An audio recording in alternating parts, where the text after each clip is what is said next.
آپ قرآن مجید پڑھیے، پہلا سپارہ حضرت جناب ابراہیم علیہ السلام کے بارے میں اللہ فرماتے ہیں وَإِذِ ابْتَلَىٰ إِبْرَاهِيمَ رَبُّهُ بِكَلِمَاتٍ فَأَتَمَّهُنَّ، ہم نے ابراہیم کو کچھ باتوں سے آزمایا، وہ پورے اترے۔ قَالَ إِنِّي جَاعِلُكَ لِلنَّاسِ إِمَامًا، ہم نے کہا ابراہیم ہم آپ کو لوگوں کا امام بنانے والے ہیں۔ تو جناب ابراہیم کہنے لگے قَالَ وَمِن ذُرِّيَّتِي، اے اللہ میری اولاد، مجھے تو امام بنائے گا تو میری اولاد۔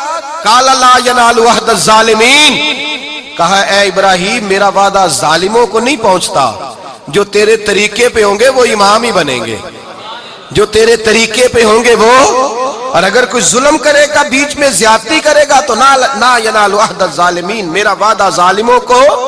جب حضرت ابراہیم علیہ السلام پیغمبر خدا کے بارے میں رب تعالیٰ فرماتا ہے کہ ابراہیم اگر آپ کی اولاد میں سے نسل میں سے کوئی ظالم ہوگا تو اسے یہ وعدہ نہیں کہ میں امامت دوں گا، امام میں اسے دوں گا جس کو تقوی کی دولت دی جائے گی۔ تو یہ بہانہ ہے فلانا فلانے کی اولاد ہے، او جی وہ فقیری 7 پشتوں تک مار کرتی ہے، او بھائی کرتی ہے مار، اس میں شک کوئی نہیں، پر بانج علمو جو کرے فقیری، او کافر مرے دیوانہ ہوں۔ جو بڑے باپ کا بیٹا ہے اس کو ہونا بھی تو بڑا چاہیے نا، جو بڑے باپ کا بیٹا ہے اسے ہونا بھی، بولیے اسے کیا ہونا چاہیے؟ اسے بڑا ہونا چاہیے، بہت بڑا ہونا چاہیے۔ بڑے باپ کے بیٹے کو باپ کے کردار کا وارث ہونا چاہیے، نظریات کا وارث ہونا چاہیے، فقر کا، درویشی کا، علم کا وارث ہونا ہے۔